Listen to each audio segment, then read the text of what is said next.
Hello everyone, welcome back to my channel English by JP Narayan. आइए आज हम लोग चर्चा करेंगे हाइपरबोल फिगर ऑफ स्पीच के बारे में। लेकिन उससे पहले मैं आप लोगों से ये कहना चाहूंगा कि आप लोग वीडियो को देखने में कंजूसी कर रहे हैं। आप वीडियो को पूरी देखें, जिससे आपको पूरी तरह से कंसेप्ट समझ में आएगी और जो हम आप तक पहुंचाना चाहते हैं, जो मेरा उद्देश्य है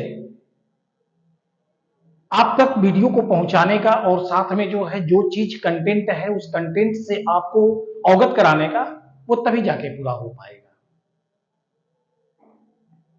आइए हम हाइपरबोल के बारे में बात करते हैं। हाइपरबोल ये शब्द अपने आप में ऐसा है कि इसको देखने से ही लगता है कि हम इस शब्द से अपने जीवन में चिरपरिचित हैं। आपने देखा होगा कि जब दो दोस्त आपस में बात करते हैं तो उनके बात में जो है जब अतिशयोक्ति आती है तब एक दोस्त दूसरे दोस्त से कहता है, बस बस ज्यादा हाई मत बोलो,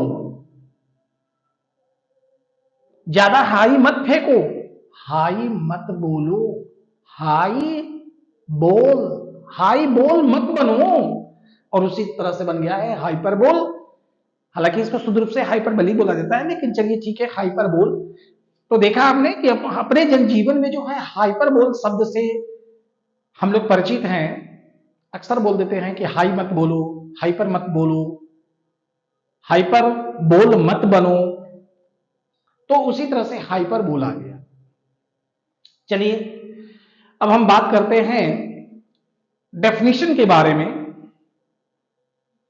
ध्यान दीजिए, hyperbole is that figure of speech in which things are represented greater or less, better or worse than they actually are, than they really are।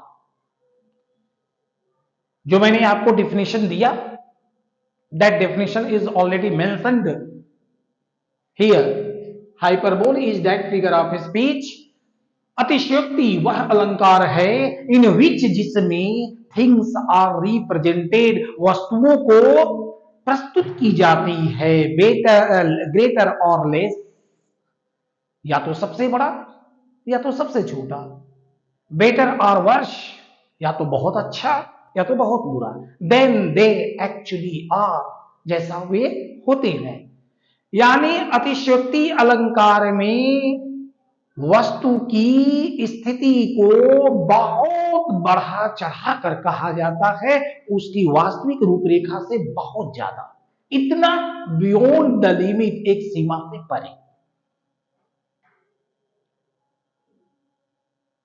अब मैं आपको, मुझे याद आ गया एक प्रसंग। कवि नरोत्तम दास हिंदी में उन्होंने एक बहुत ही सुंदर प्रसंग का जिक्र किया है, जिसमें सुदामा जी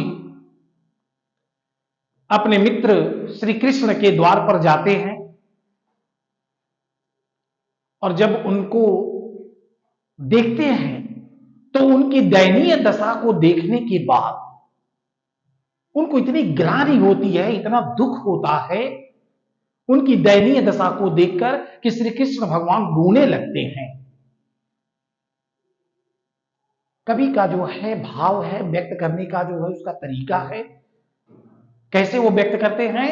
उनका प्रसंग क्या है कि पानी परत को हाथ छुयो, पानी परत को हाथ छुयो, नहीं नैनन के जल से पग धोए, आ देखी सुदामा की दीन दशा, करुणा करी के करुणा निधि रोए। श्री कृष्ण भगवान अपने मित्र सुदामा की दशा को देखकर इतना विह्वल हो जाते हैं कि उस विह्वलता में जब वो रोते हैं तो कवि क्या कह रहे हैं, कवि का भाव क्या है कि पानी परात को हाथ छुयो नहीं। जो पानी का परात है उसको छूने की आवश्यकता नहीं है। देखी सुदामा की दीन दशा, सुदामा की दशा को देखकर,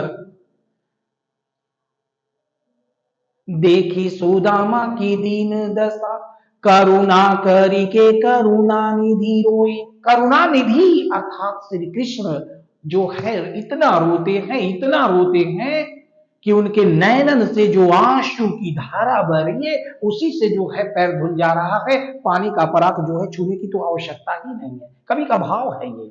इतना काफी जो है बढ़ा चढ़ा कर जो है उन्होंने अभिव्यक्त किया है इस प्रेम की दशा। क्या ऐसा संभव है, क्या ऐसा संभव है कि जो है कि पानी का परात जो है छूना ना पड़े और जो है अश्रुधारा इतना बह जाए कि पैर जो है धुल जाए? कदापि नहीं। चलिए आइए, ये तो हिंदी का प्रसंग था जो हमने जो है बीच में ला दिया आपको अभिव्यक्त करने के लिए, समझाने के लिए, जानने के लिए। लेकिन आइए उदाहरण के माध्यम से हम लोग देखते हैं। पहला उदाहरण हम लेते हैं, ध्यान दीजिएगा। पहला उदाहरण हमारा क्या है? She wept ocean of tears. She wept ocean of tears, वो सागर के बराबर रोई। दैट इज इम्पॉसिबल, बिल्कुल असंभव। कोई इतना तो रो ही नहीं सकता है कि सागर के बराबर कोई रोई। नो। नेक्स्ट दूसरा उदाहरण देखिए।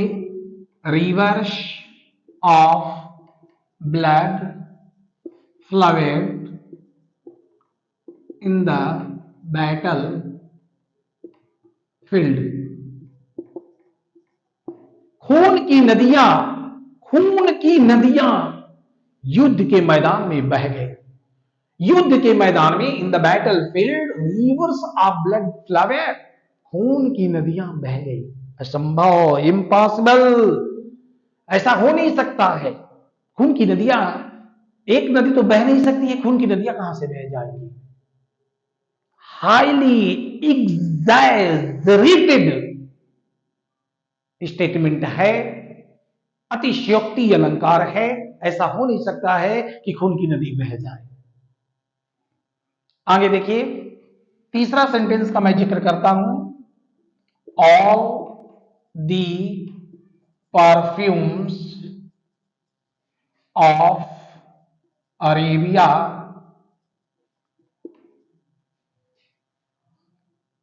will not sweeten this little hand।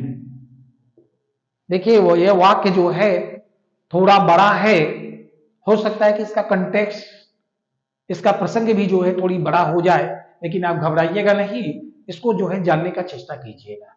मैं इसलिए बताता हूं ताकि आप अच्छी तरह से प्रसंग कहां का है, सेंटेंस कहां का है, आप समझ जाएंगे और इससे आपको भूलने भी नहीं पाएगा। तो देखिए, all the perfumes of Arabia will not sweeten this little hand. अरब देश का परफ्यूम बहुत महत्वपूर्ण होता है। यदि अरब देश का परफ्यूम से जितना है सारा अगर हाथों में लगा लिया जाए तो जो है ये हाथ की जो कह लीजिए कि गंदगी है, कुकृत्य है, अपराध है, वो कभी समाप्त नहीं होगा। ये प्रसंग कहां से आता है मैं आपको बता दूं कि शेक्सपियर के द्वारा लिखा गया एक नाटक है जिसका नाम है मैकबेथ। उस मैकबेथ, वह मैकबेथ जो है स्कॉटलैंड के राजा डंकन के यहां मैकबेथ एक सेनापति के रूप में काम करता है। एक दिन लेडी मैकबेथ अपने पति मैकबेथ से कहती है कि राजा डंकन को भोजन पर आमंत्रित करो, और जब वो आमंत्रित करते हैं तो उसी समय लेडी मैकबेथ जो है राजा डंकन की हत्या करने का प्लान बनाती है। क्यों? क्योंकि वो अपने पति को जो है राजा डंकन की जगह पर देखना चाहती है। हालांकि मैकबेथ ऐसे कुकृत्य कार्य को करने से जो है वो मना कर देता है। लेकिन लेडी मैकबेथ के अंदर तो लालच है। बहुत विवशता के बाद जब नहीं वो मानता है तो लेडी मैकबेथ खुद ही राजा डंकन की हत्या करने जाती है। और जैसे ही राजा डंकन की हत्या करने जाती है, व्हाट हैपेंस, होता क्या है मैं बता दूं आपको कि लेडी मैकबेथ के पिता की चेहरा जो है राजा डंकन के रूप में प्रतीत होता है। लेडी मैकबेथ के पिता का चेहरा राजा डंकन के रूप में प्रतीत होता है, यानी राजा डंकन का चेहरा जो है लेडी मैकबेथ के पिता की तरह दिखने लगता है। वो वापस बैक आ जाती है और मैकबेथ को प्रेषित करती है कि तुम जाओ और राजा डंकन की हत्या करो। किसी भी प्रकार से जो है प्रेरित होकर वो मैकबेथ अपनी पत्नी लेडी मैकबेथ के बहकावे में आकर राजा डंकन की हत्या कर देती है, हत्या कर देता है। और जब हत्या कर देता है उसको एहसास होता है कि हमने गलत किया। हालांकि मैकबेथ और लेडी मैकबेथ दोनों बाद में जो है पता चल जाता है कि इन्हीं दोनों लोगों की वजह से जो है राजा डंकन की हत्या हुई है। लेकिन जब मैकबेथ को अपने कुकृत्य का जब एहसास होता है तो वह कहता है, वही बड़बड़ाकर बोलता है वह कि अगर मैं पूरे अरब देश का परफ्यूम भी अगर अपने हाथों में मैं लगा लूं तो मैं इस कुकृत्य से कभी भी जो है अपने आप को शुद्ध नहीं कर सकता। एंड द लास्ट एग्जाम्पल वो ये है, यहां देखिए, Belinda Belinda smiled and all the world was gay।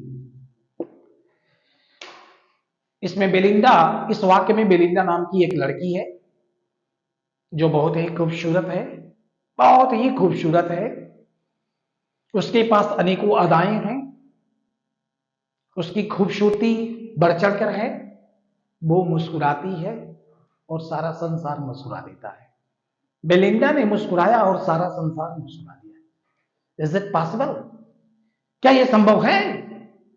कदापि नहीं संभव है, कदापि नहीं संभव है कि किसी एक लड़की के मुस्कुराने से सारा संसार मुस्कुरा दे।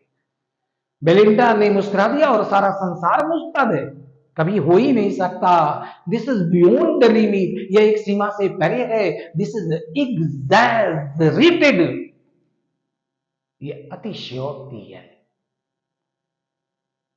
तो हमने आपको जो है आज हाइपरबोल का डेफिनेशन बताया, हिंदी परिभाषा भी दिया, साथ साथ जो है आपको एग्जाम्पल्स भी हमने बताए। मुझे उम्मीद है कि आज का वीडियो जो है आपको बहुत अच्छी तरह से समझ में आ गया होगा। मैं एक बात कहना चाहूंगा कि वीडियो को अंत तक देखें, तभी जो है हम अपने उद्देश्य जो आप तक पहुंचाना है, आपको जो है इन तथ्यों से अवगत कराना है, हम करा पाएंगे। Thank you very much.